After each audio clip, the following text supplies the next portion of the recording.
السلام عليكم ورحمة الله.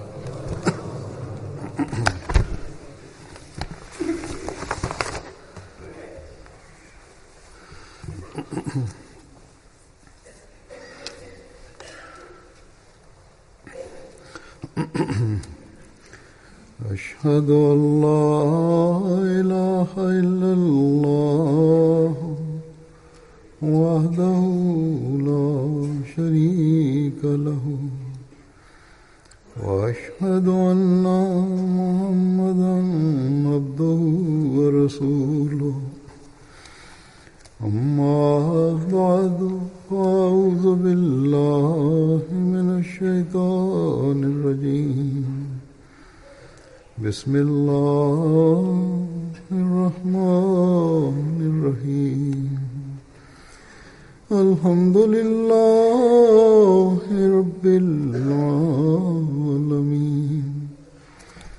الرحمن الرحيم مالك يوم الدين إياك نعبد وإياك نستعين اهدنا الصراط المستقيم صراط الذين أنعمت عليهم غير المغضوب عليهم ولا الضالين.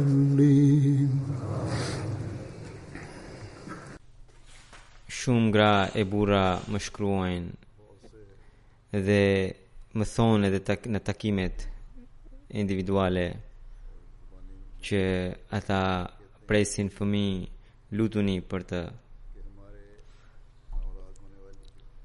ose më kërkojnë që çfarë lutje të bëjmë për fëmijën tonë të ardhshme, ose më pyesin që kemi fëmijë të vegjël ose që janë në moshën adolescence,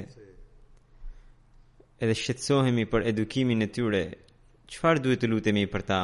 Si duhet t'i edukojmë ata që fëmijët tanë të jenë në rrugën e drejtë edhe të bëjnë vepra të mira?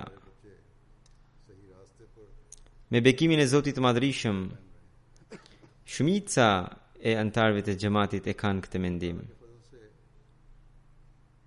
dhe janë të shqetësuar se si duhet t'i edukojnë fëmijët e tyre. E kjo është një mirësi shumë e madhe e Zotit mbi ne Ahmedianët, që pasi e pranuam Mesihun e premtuar alayhi salatu wassalam, mendimet tona edhe në këtë kohë kur njerëzit janë të shastisur në dëshirat e kësaj bote, ne nuk shqetësohemi vetëm për botën, për fëmijët tanë, por shqetësohemi për mirësimin e tyre të besimit. Allahu i Madhrishëm ka bekuar muslimanët, u ka bërë mirësi muslimanëve me kusht që muslimanët t'i kushtojnë vëmendje kësaj pike dhe ta zbatojnë këtë porosi. Në Kuranin familart, në shumë vende, Zoti i Madhrishëm ka tërhequr vëmendje për lutjen, edhe përpara se të lindin fëmijët, edhe gjatë lindjes, edhe pas asaj, dhe tregoi metoda të edukimit dhe u tërhoqi prindërve për përgjegjësitë e tyre, pra vëmendjen për përgjegjësitë e tyre. Nëse ne do të bëjmë ato lutje dhe do t'i zbatojmë ato porosi që janë përmendur në Kur'an dhe të shqetësohemi siç duhet për edukimin e fëmijëve tanë, do të lëm pas një brezni të sinqert e të devotshëm nuk ka dyshim që edukimi i fëmijëve nuk është punë e lehtë, sidomos në këtë kohë, kur në çdo hap shejtani, djalli ka përgatitur në mënyra të ndryshme pengesa, tundime. Dhe në këtë kohë për këtë arsye është e vështirë puna e edukimit të fëmijëve, por Zoti na ka mësuar lutjet dhe porositë dhe metodat që ne, nëse dëshirojmë, mund të shpëtojmë edhe veten edhe fëmijët tanë nga sulmet e djallit. Por për këtë duhen lutje intensive, të vazhdueshme, ndihma e Zotit dhe përpjekja jonë e vijueshme, gjihadi ynë i vazhdueshëm. Edhe kjo është ajo që pritet edhe nga një besimtari i vërtet, që ai të lidhet me Zotin dhe e shpëton edhe veten nga djalli edhe pasardhësit e tij nga ai, dhe jo të zhgënjehet dhe të friksohet, të ketë mendim negativ.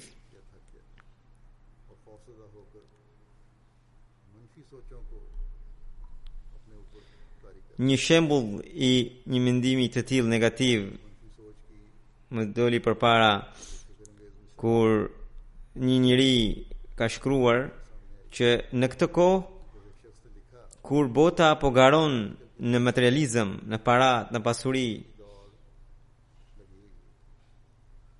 po dalin gjërat më të reja të dejes, të veseve të këqija, dhe shturja gjithnjë vijon të zgjerohet, thellohet. Edhe ky shkruesi më thot që ka menduar që të martohem, por më mirë të jem pa fëmijë, që mos kem fëmijë. Ky mendim është një mendim jashtëzakonisht zhgënjyes. Si thuash, të dorëzohesh para djallit e të besosh se ai ka të gjitha fuqitë. Nauzubillah. Allahu, pra një njeri që ka një mendim të tillë, ai beson se Zoti i Madhërisëm nuk i paska të gjitha fuqitë, por i ka djalli. Zoti nuk ka mundësi ti bekojë fëmijët tanë, nauzubillah, kështu diell. E sa do të përpiqemi, përpjekjet tona do të shkojnë kot. Me një fjalë, ne me këtë mendim do të japim liri të plot pinjollëve të djallit që të na sulmojnë pasardhësit.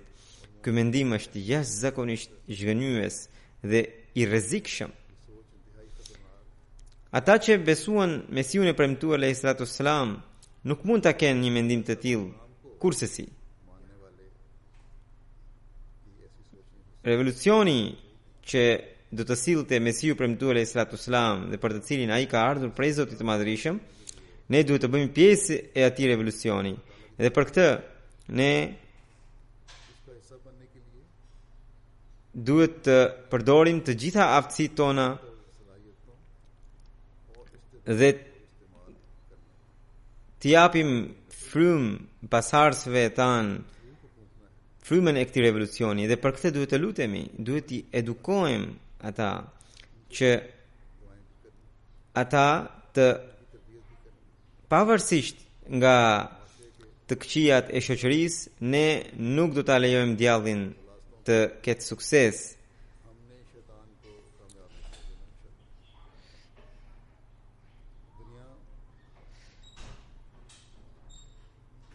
Ne të përpiqemi që në botë të ketë sundimin e Zotit të Madhërisëm, kështu që nuk ka vend për zhgënjim, por ka nevojë që ne të marrim një vendim të fortë edhe ta zbatojmë porosinë e Zotit.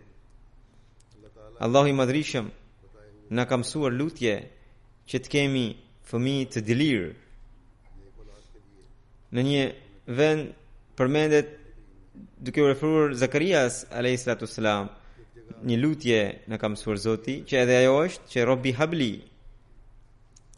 Rabbi habli min ladunka dhurriyatan tayyiba innaka sami'ud du'a. O Zoti im, më dhuro prej vetës një pasardhës të dëlirë, padyshim ti je i gjithdëgjuesi i lutjeve, ti dëgjon shumë lutje. Pra Zoti vet ja mësoi lutjen Hazrat Zakarias. Dhe edhe ne duhet të bëjmë këtë lutje duke thënë që o Zot, ti dëgjon shumë lutje dhe prandaj na dhuro pasardhës të dëlirë. Pra nëse kur do të kemi dëshirë për të pasur pasardhës të dëlirë, bëjmë edhe dua. Por bashkë me këtë, edhe prindërit duhet t'i kenë mendimet të dëlira, vepra të dëlira.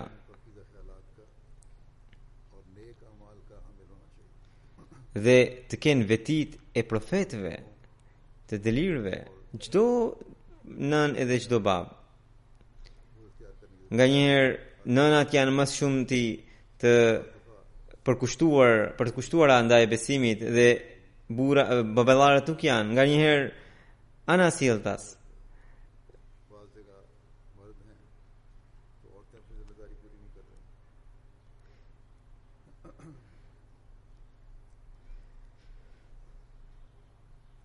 Që pasardhësit tanë të jenë të dëlirë edhe të jenë të pandikuar nga shoqëria e sotme, është e nevojshme që ne ose prindërit përpara se të bëjnë fëmijë të veprojnë sipas porosive të Zotit. Sahabët e Mesihut premtuar alayhi salatu sallam ka shumë ngjarje në jetën e tyre dhe njëra prej tyre është ajo kur dikush i kishte bërë kërkesë kur Mesihu premtuar alayhi salam kishte bërë lutje për një njeri që të ketë fëmijë, por këtë lutje ai e kushtozoi dhe ai kushti ishte që personi në fjalë se pari të bëj përmirësim në jetën e tij shpirtërore, ai person ende nuk kishte pranuar xhamatin, ende nuk e kishte bërë bejtin e Mesihut premtuar alayhi salatu sallam. Por ndoshta ai ka pasur një mirësi në jetën e tij dhe për këtë arsye Mesihu premtuar alayhi salam ka bërë lutje për të. Ky ishte Munshi Ata Muhammad Sahibi Patwari, ai vetë thot se kam qenë jo Ahmedian, kam qenë larg fes. Mua më tregoi për Ahmediatin një shoku im, por unë asnjëherë nuk i kushtova rëndësi për pjekjes së tij. Një ditë ai më tha shumë herë dhe më tha me ngulm që duhet të dëgjoj. Më thash mirë, po të dëgjoj. Mirë po i thash që nëse më insiston edhe unë do të insistoj për një gjë. Duhet të lutesh, duhet të bësh një dua për mua. Nëse ajo përmbushet, atëherë unë do të kushtoj rëndësi. Edhe i thash që ju thoni se Mesihu premtuar alayhi salatu sallam i pranohen lutjet, thuini që të lutet për mua. Edhe ajo lutje është që unë kam 3 gra dhe nuk kam fëmijë nga asnjëra prej tyre. Unë kam bërë martesë pas martese pikërisht për të pasur një fëmijë, por nuk kam pas sukses. Edhe kështu që thuajini Mesihut alayhi salatu sallam që unë të kem një djalë, edhe ai të ketë nga të gruaja ime e parë. Ai shoku im i shkroi Mesihut alayhi salatu sallam këtë kërkesë. Edhe më pas disa ditësh erdhi përgjigja e shkruar nga Maulana Abdul Karim Sahibi, që Mesihu alayhi salatu sallam ka bërë lutje për ju dhe Zoti do t'ju jap një djalë, por kushti është që ju të bëni pendesën e Zakarias alayhi salatu sallam. Munshi Sahibi thotë se unë në atë kohë kam qenë krejt i pa fe, pija edhe alkool, merja rishfet. Ku ta dija unë se cila ishte pendesa e Zakarias? Shkova tek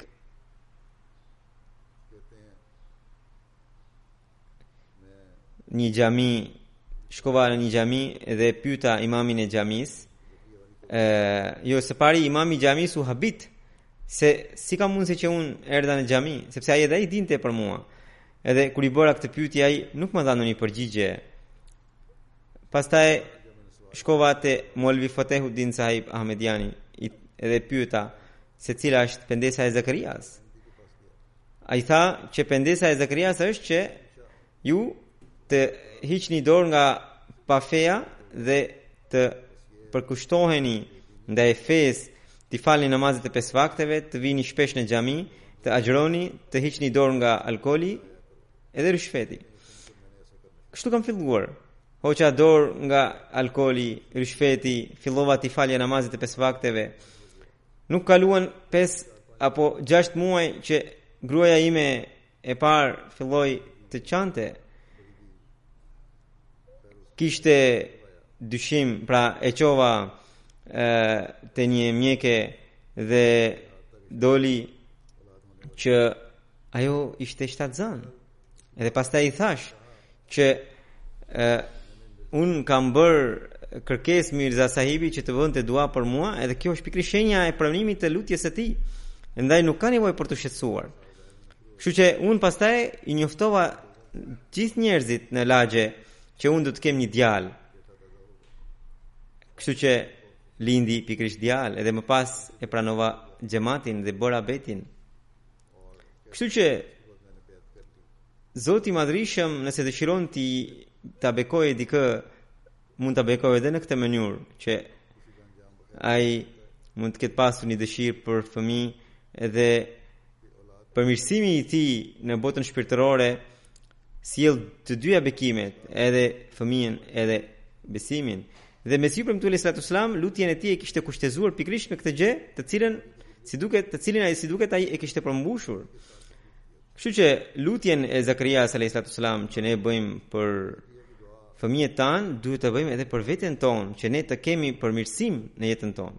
Por këtu dua të shtoj edhe diçka që Mesihu premtuesi sallallahu alaihi wasallam atij erdhi edhe një rast tjetër, I cili thoshte se lutuni për mua që unë të kem djalë, vetëm atëherë unë do ta pranoj xhamatin. Mesihu premtuesi sallallahu alaihi wasallam atij ishte përgjigjur ndryshe.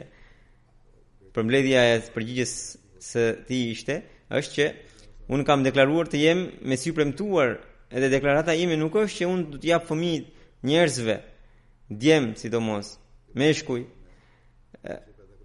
Pra rasti I Munshi Sahibit ishte ndryshe. Mesihu premtuesi sallallahu alaihi wasallam ishte nivelin e profetit dhe largpamësia e tij, nga largpamësia e vet ai shikonte se cili do të ishte rezultati I atij njeriu.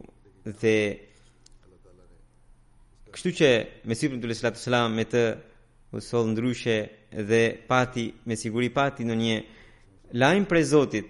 Prandaj I tha që ti do të kesh djalë, por duhet ta përmirësosh veten. Kështu që duhet ta keni parasysh se nuk duhet të bëjmë kusht për të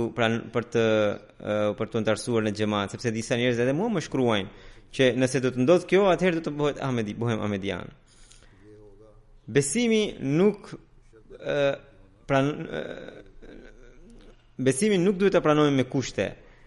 Zotit nuk duhet I vëmë kushte. Ai është I pavarur. Ne kemi nevojë që të jemi në rrugën e drejtë. Dhe jo Zoti ka nevojë që ne të jemi në rrugën e drejtë. Kështu që siç u thash, ne jo vetëm që duhet të lutemi për fëmijët tanë, por edhe për veten tonë duhet të shqetësohemi që të kemi ndryshime të pastra. Në suratul Anbiya, në lidhje me lutjen e Zakarias alayhi salatu wasalam, përmendet edhe një lutje: Rabbi la tadhirni fardan wa anta khairul warithin. O Zoti im, mos më lër vetëm, ti je trashëgimtari më I mirë. Edhe kjo lutje tregon që Zakaria alayhi salami kur tha për Zotin që ai është trashëgimtari më I mirë, tregon qartë që ai nuk ka pasur të thjesht dëshirë që të ketë fëmijë e të ketë një trashëgimtar, por ai besonte fuqimisht që trashëgimtari më I mirë është Allahu. Andaj ai lute që trashëgimtari i tij të vinte prej Zotit, i cili t'i jepte përparësi besimit mbi botën. Kështu që një lutje e tillë mund të bëhet vetëm nga ata të cilët edhe vetë i japin përparësi besimit mbi botën. Nëse njeriu vetë është i zhytur, i kredhur në botën materiale, si mund të t'i lutet Zotit për një fëmijë të delirë? Nëse një grua që i kërkon Zotit një fëmijë, një gjë që është një kërkesë natyrshme, ose nga njëherë kur kërkon sepse bashorti, burri e insiston, nëse kjo kërkesë është e thatë, atëherë Zoti kur jep fëmijë, ai fëmijë bëhet edhe sprov. Kërkesa për të pas fëmijë është një kërkesë e drejtë, por bashkë me këtë kërkesë duhet të kemi edhe kërkesën e dytë që fëmia të jetë edhe i delirë. Mesiu premtuari sallallahu alajhi wasallam në një vend thotë që mos kërkoni Zotit që të keni vetëm fëmijë, por të kërkoni Zotit fëmijë të shërbëtor të besimit, përndryshe fëmijët mund të bëhen sprov. Në një herë vend tjetër Mesiu premtuari sallallahu alajhi wasallam thotë, edhe sprova e fëmijëve është një sprov shumë e madhe. Nëse fëmijët janë të delirë, çfarë shqetësimi kanë prindërit? Vetë Zoti i Madhërisht thotë, wa huwa yatawalla as-salihin, që ai vetë bëhet kujdestari i të delirëve. Nëse fëmia nuk është i delirë, është i ligë, prindërit le t'i lënë miliona lekë, ai do t'i shkatërrojë të gjitha parat në ligësi dhe do të zhytet në gjithë farë ligësish. Ai që e përpus dëshirën e tij me dëshirën e Zotit, do të ketë edhe fëmijë të delirë. Cila është dëshira e Zotit? Dëshira e Zotit është që ne t'i japim përparësi besimit mbi botën. Nëse do ta kemi këtë, Mesiu premtuari Islam thotë që ai njeri mund të qetësohet edhe nga ana e fëmijëve, sepse vetë Zoti do të kujdeset për ata fëmijë. Kështu ndodh, thotë Mesiu premtuari Islam. Prandaj njeriu duhet të përpiqet për edukimin shpirtëror edhe të fëmijëve dhe të lutet për ta. E nëse fëmia është i ligë, le të shkojë në xhenem, të mos qetësohet fare për të.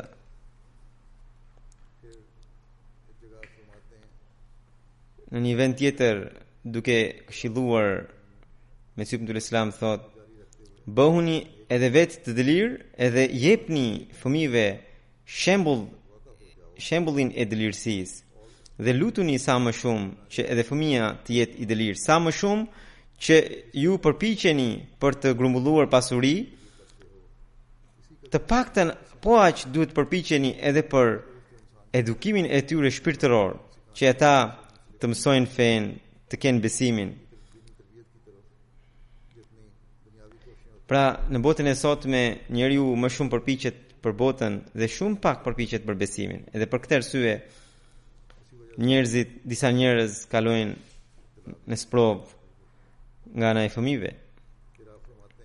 Mesiu premtuari Islam thotë,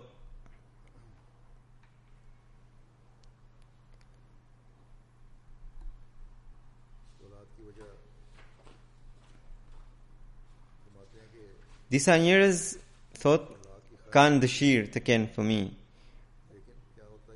Dhe kam dëgjuar vetë nga njerëzit që janë të pasur, shprehin me pikëllim të kem një fëmijë që ta trashëgojë gjithë këtë pasuri dhe kjo pasuri ti mos kalojë një të huaj. Por ata nuk e dinë se kur do të vdesin, si do të dinë se kush janë ortak dhe kush janë fëmijë? Pasuria tashmë nuk është e atyre kur do të vdesin. Prandaj, më mirë të kenë dëshirë për fëmijën që fëmija të jetë i delirë dhe besimtar.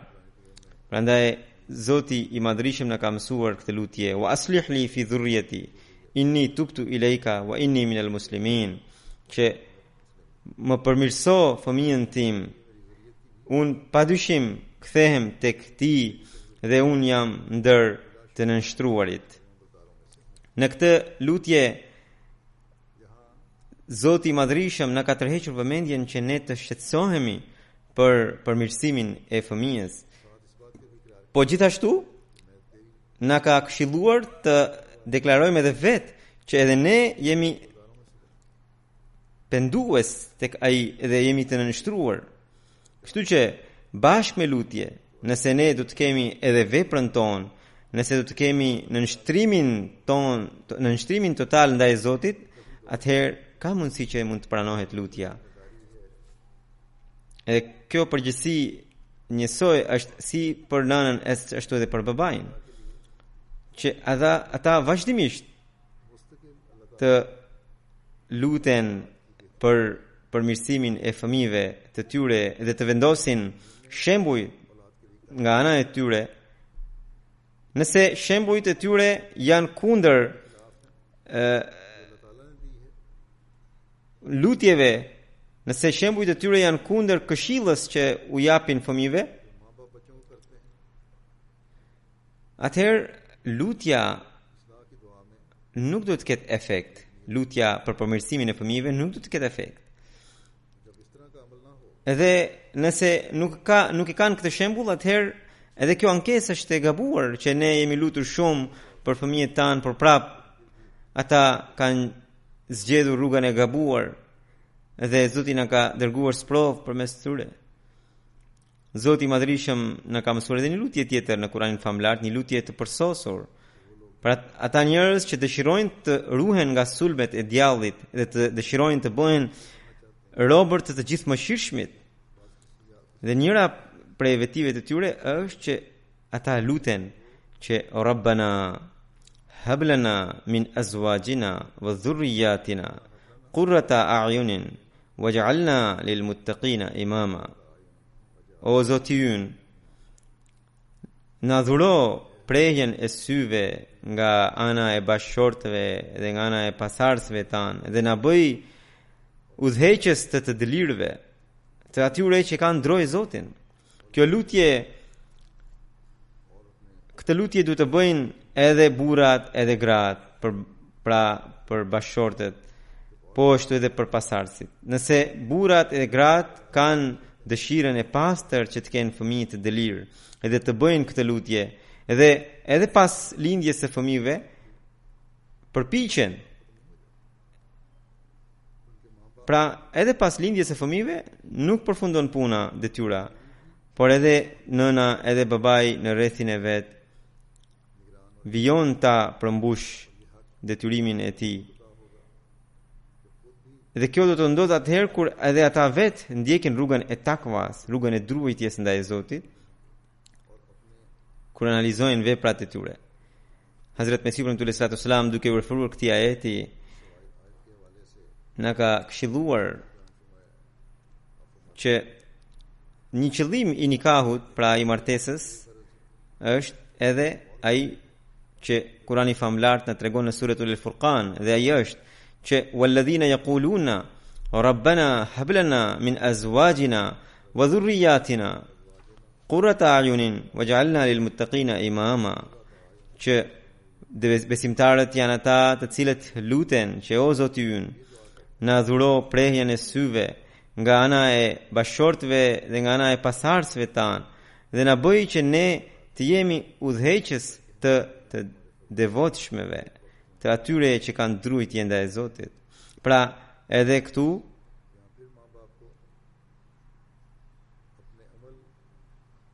Zoti i Madhrishëm ka porositur që bashkë me lutjen duhet të kenë edhe shembullin e tyre, sepse sa që lutuni që ne të jemi udhëheqës të dëlirëve, ne si mund të bëhemi udhëheqës të dëlirëve atëherë kur ne do të jemi më të dëlirë se ata. Kështu që Zoti në çdo lutje vazhdimisht na tërheq vëmendjen që ne së pari ta përmirësojmë veten tonë e pastaj të kemi dëshirë për të pasur fëmijë të dëlirë.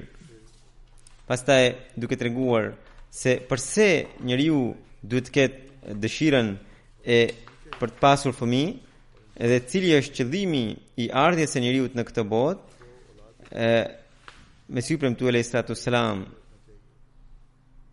na tregon që kur ne i kërkojmë Zotit që të kemi fëmijë, sa shumë gjëra duhet të kemi parasysh, që së pari duhet të pastrojmë veten, së dyti duhet të kërkojmë Zotit pasardhës të dëlirë, të mos i kërkojmë Zotit pasardhës thjesht për të pasur një fëmijë ose për të që kujdeset për pasurinë tonë. Pra, duke treguar gjitha këto gjëra, Mesiu sallallahu alajhi wasallam thotë që njeriu duhet të mendojë se pse ai duhet të ketë dëshirë për të pasur fëmijë. Këtë dëshirë ai të mos e ketë thjesht në mënyrë instinktive, ashtu siç njeriu kur është i etur i pihet ujë, kur është i uritur i hahet diçka, por të ketë këtë dëshirë me një qëllim të veçantë, sepse Zoti i Madhërisht ka krijuar njeriu për adhurimin e tij, siç thotë: "Wa ma khalaqtul jinna wal insa illa liya'budun." Nëse njeriu vetë nuk është besimtar dhe nuk është robi i Zotit dhe nuk e përmbush qëllimin e vërtet të jetës së tij dhe nuk bëhet adhurues i sinqert i Zotit, madje është i përfshirë në ligësi dhe bën mëkat pas mëkati, atëherë cili mund të jetë rezultati i dëshirës së një njeriu të tillë që do të ketë fëmijë, Dhe ai thjesht do të ketë dëshirë që pas ti të lë një mëkëmbës tjetër që të bëjë ligësi. Andaj, derisa fëmia derisa njeriu nuk ka dëshirë që të ketë fëmijë të dëlirë e i cili të jetë edhe shërbëtori i besimit, kjo dëshirë është krejtësisht e kotë. Dhe ai në vend që t'i lë mbetjet e pastra, do t'i lë mbetjet e liga. Pra, Kurani thot që vel baqiyatu salihat, t'i lë fëmijët si mbetje të mira. Dhe një njeri i tillë nuk do t'i lër mbetje të mira, por mbetje të këqija. Nëse njeri thot që unë kërkoj dëshiroj një djalë të sinqert, të dëlirë, është një dëshirë shumë e mirë, por dëshira e tij do të jetë thjesht një pretendim kur ai nëse vetë nuk e ka dëshirën për ta përmirësuar veten. Shumë njerëz vinë edhe më thonë, lutuni që të kemi një djalë të sinqert, të dëlirë, por kur pyes për namazet e tyre, më thonë se përpiqemi. Pra, ata që nuk falin as namazet e obliguara, cila mund të jetë gjendja e jetës së tyre shpirtërore? Kështu që Mesiu sallallahu alajhi wasallam thotë se nëse njeriu vetë është i zhytur në jetën e ligë edhe kërkon një fëmijë të dëlirë Zotit, kërkesa e tij është e rreme. Kështu që përpara kësaj kërkese ai vetë duhet ta përmirësojë veten dhe ta bëjë jetën me devotshmëri, druajtje ndaj Zotit. Atëherë kërkesa e tij mund të ketë efekt edhe atëherë edhe Zoti i Madhërisht do të jap një fëmijë i cili do ta jetë si sot Kurani baqiyatus salihat, pra mbetje e pastër. Por nëse ai do të ketë dëshirë për një fëmijë thjesht që ai të bëhet pronari i pronës së tij ose të jetë i shuar në botën materiale, për mendimin tim Mesiu sallallahu alajhi wasallam thotë se ky është shirk. Duke vijur të njëjtën temë, Mesiu sallallahu alajhi wasallam thotë se shumë njerëz dëshirojnë që të kenë fëmijë, edhe atyre pastaj u bëhen edhe fëmijë, por rrallë herë vërehet që njerëzit të jenë përpjekur që t'i sjellin fëmijët në udhën e duhur, në udhën e drejtë, e të përpiqen edhe të luten për këtë gjë. Pra, njerëzit nuk luten siç duhet për mirësimin e fëmijëve të tyre nga ana shpirtërore. Mesiu sallallahu alajhi wasallam për veten e tij thotë se gjendja ime është që unë nuk fal në një namaz ku nuk lutem për miqt, për fëmijët dhe për bashortën time. Pra në çdo namaz lutem për këtë, thotë. ka shumë prindër që vetë i mësojnë fëmijëve të tyre veset, dhe në fillim kur ata fillojnë të kenë vese, nuk u bëjnë asnjë tërheqje, dhe si rrjedhoi ata guxojnë të bëjnë të kenë këto vese akoma me vendosmëri. Pra, që në fëmijëve duhet të mësojmë se veset janë të këqija, por me dashuri. Dhe Mesihut Premtuar Islam vijon që shpesh vërehet që njerëzit dëshirojnë të kenë fëmijë jo që ata të jenë të dëlirë, por të kenë një trashëgimtar në këtë botë. Edhe kur kanë fëmijë nuk kujdesen për përmirësimin e tyre, as nuk shqetësohen për besimin e tyre se çfarë bindjesh do të kenë në të ardhmen. Ata mbeten të kënaqur nëse fëmijët vijojnë shkollën në kësaj bote. Pra, Mesihu Premtuar Islam thotë që është shumë e nevojshme që ne të kushtojmë vëmendje edhe anën shpirtërore të fëmijës, për virtytet e tyre. Kurani famlar ka vendosur standard shumë të lartë të virtyteve, dhe këto virtyte nuk janë thjesht për jetën e kësaj bote, janë virtyte që na mëson Islami dhe Kurani, dhe që na i ka treguar vetë profeti Muhammed sallallahu alaihi wasallam, dhe këto virtyte ne duhet i kemi vetë edhe t'i sjellim edhe tek fëmijët tanë. Mesihu Premtuar Islam thotë që mbani mend, ai që nuk i kupton këto gjëra nuk mund të ketë besimin të përsosur.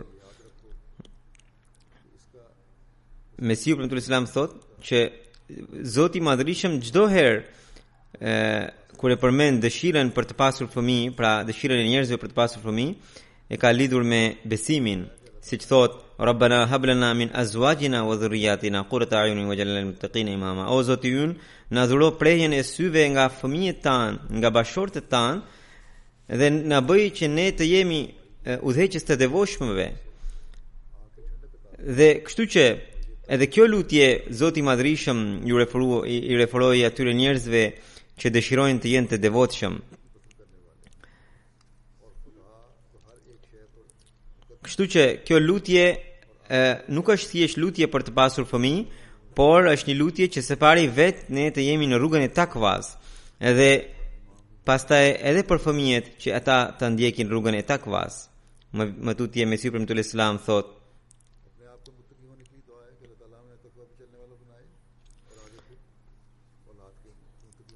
Rritjen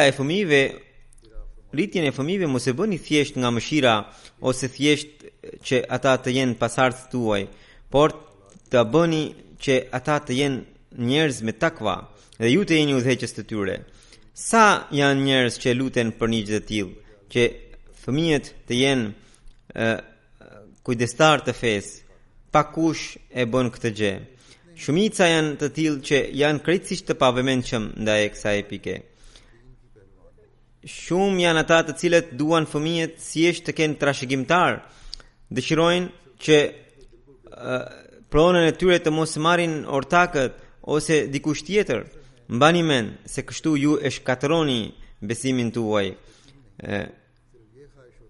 Fëmijën le ta keni me synimin që ai të jetë shërbëtori i fesë, sidomos fëmijët vakfeno, prindërit që i kanë dedikuar fëmijët e tyre përpara lindjes në xhamat. Mesihu Premtuar Islam vijon që unë shoh që njerëzit më shumë ti përpiqen për jetën e kësaj bote, edhe nuk bëjnë diçka për hir të Zotit. Nëse ata kanë dëshirë të kenë fëmijë, le ta kenë me këtë dëshirë që waj'alna lil muttaqina imama, që o Zot na dhuro të paktën një fëmijë i cili ta ngrejë emrin e Islamit në botë. Nëse do ta ketë këtë dëshirë, atëherë Zoti ka fuqi të plot të jap dikujt fëmijën ashtu siç i ka dhënë Zakarias alayhis salatu wassalam. Por unë shoh që fatkeqësisht njerëzit kanë dëshirë që unë kam pronë, unë kam një shtëpi edhe prandaj duhet të kem një djalë, por ata nuk mendojnë që kur do të vdesin edhe fëmijët edhe të tjerët janë një lloj për të. Mua shumë njerëz më thonë se lutuni për mua që të kem fëmijë, që prona jon të mos kaloj tek ortakët. Por mua më vjen keq për gjendjen e atyre njerëzve, se sa fatkeq janë ata. Dhe sidomos kërkojnë për fëmijë meshkuj. Dhe kur njerëzit e tillë pastaj gëzojnë djalë dhe pastaj gëzojnë edhe vajza, të gjithë pasurinë ja adhurojnë vetëm djalit duke i privuar vajzat. Dhe edhe djemtë e tillë vetëm shkatrojnë pasurinë. Këta shembuj janë të përditshëm në jetën e kësaj bote. Siç ju thash edhe më përpara, që sidomos fëmijët vakfeno, pra prindërit që kanë dedikuar fëmijët e tyre përpara lindjes, ata duhet të jenë shumë të kujdesshëm për edukimin e fëmijëve. Ata gjithashtu duhet të luten që fëmijët e tyre kur të rriten të jenë të japin përparësi besimit mbi botën, të mos mjaftohen vetëm duke marrë stemën e vakfenau dhe pastaj kur të rriten të bëjnë punën e tyre. Ata kur të rriten duhet ta njoftojnë xhamatin që xhamati mos ka nevojë për ta. Nëse xhamati i lejon që mund të avijojnë punën e tyre, atëherë ata mund ta vazhdojnë. Pra ata edhe prindërit e tyre duhet ta përmbushin premtimin e dedikimit që kanë bërë. Andaj dëshirën për ta pasur fëmijë duhet të jetë me këtë lutje dhe me këtë përpjekje që fëmia të jetë ai që i jep përparësi besimit mbi botën dhe që vendos nderin ton dhe nderin e paraardhësve tan. Ka shumë fise në xhamat paraardhësit e tyre kanë qenë sahabë të Mesihut sallallahu alaihi wasallam. Ne nuk duhet të mjaftohemi thjesht të mbetemi fëmijët e tyre. Me të vërtetë kjo është një mirësi, por ne mund të krenohemi vetëm atëherë kur ne do t'i vijojmë mirësitë e tyre. Prindërit kanë për detyrë që të luten që fëmijët e tyre t'i vendosin mirësitë e paraardhësve të tyre. Kur prindërit bëjnë një lutje të tillë, ata do të kujdesen edhe për veten e tyre. Sepse në rast parë ne vetë a jemi të tillë që i vijojmë mirësitë e të parëve tan apo jo. Kështu që me këtë analizë çdo kush nga ne deri në fund të jetës duhet të kujdesemi për mirësimin e fëmijëve dhe duhet të shqetësohemi dhe të lutemi për ta. Mesiu premtuar sallallahu alaihi wasallam në një vend tjetër thotë që ndihma e Allahut shoqërohet me ata të cilët gjithnjë hedhin hapin përpara në mirësi. Nuk qëndrojnë në një vend dhe pikërisht të tillët janë ata që kanë fundin e mbar. Dhe për fundin e mbar Mesiu premtuar sallallahu alaihi wasallam thotë që lutuni vazhdimisht për veten edhe për bashkëshortet tuaja. Në një vend tjetër Mesiu premtuar sallallahu alaihi wasallam thotë, duke na këshilluar, bëni ato punë që janë shembulli më i mirë dhe këshilla më e mirë për pasardhësit tuaj. Edhe për këtë juve ju duhet që së pari ta përmirësoni veten tuaj. Nëse ju do të bëheni njerëzit me takvan e lartë, nëse ju do ta kënaqni Zotin, atëherë besohet që edhe Zoti do të kujdeset, do të sillet mirë me fëmijët tuaj. Shikoni se Kurani i famëlart përmend ngjarjen e Hidrit dhe Musait alayhimus salam. Ata bashkërisht ndërtuan një mur i cili ishte për disa fëmijë jetim dhe aty Zoti thotë se wakana abuhuma salihan dhe babai i tyre dy fëmijëve ishte i dëlir. Pra Zoti nuk e përmendi që babai i tyre ka qenë i pasur apo i tillë, por ka thënë që ka qenë i dëlir, kështu që dëlirësia dhe besimi është ai i cili do të mbetet, do të mbahet mend. Atëherë edhe Zoti i Madhërisëm do të hap rrugët, do të krijojë mundësi që të keni fëmijë edhe të keni fëmijë të dëlir, të mbar.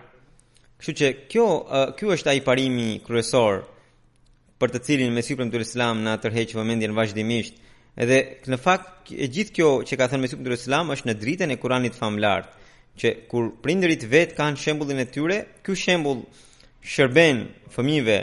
Allahu na bëf që ne të secili prej ne të jemi model për fëmijët tanë. Ne ta përmbushim betimin për t'i dhënë përparësi besimit mbi botën, të mos kemi sy tek të tjerët se si janë ata, por të kushtojmë rëndësi për mirësimin ton. Vetëm atëherë ne mund të kemi pasardhës të dëlirë, ne mund të ndjekim rrugën e takvas. Ne të bëhemi nga ata që bëjnë vazhdimisht lutje për fëmijët e tyre. Allahu bëf që prejën e syve tanë të kemi nga gjithnjë, të kemi nga edhe nga fëmijët dhe nga bashkëshortet tanë.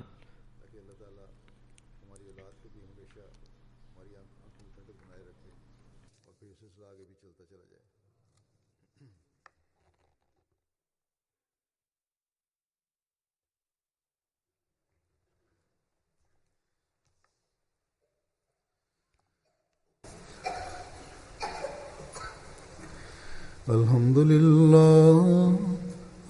لله نحمده ونستعينه ونستغفره ونؤمن به ونتوكل عليه ونعوذ بالله من شرور أنفسنا ومن سيئات أعمالنا من يهده الله فلا مضل له ومن يضلل فلا هادي له ونشهد أن لا إله إلا الله ونشهد أن محمدا عبده ورسوله عباد الله رحمكم الله إن الله يأمر بالعدل والإحسان وإيتاء ذي القربى وينهى عن الفحشاء والمنكر والبغي يعظكم لعلكم تذكرون اذكروا الله يذكركم وادعوه يستجب لكم ولذكر الله أكبر.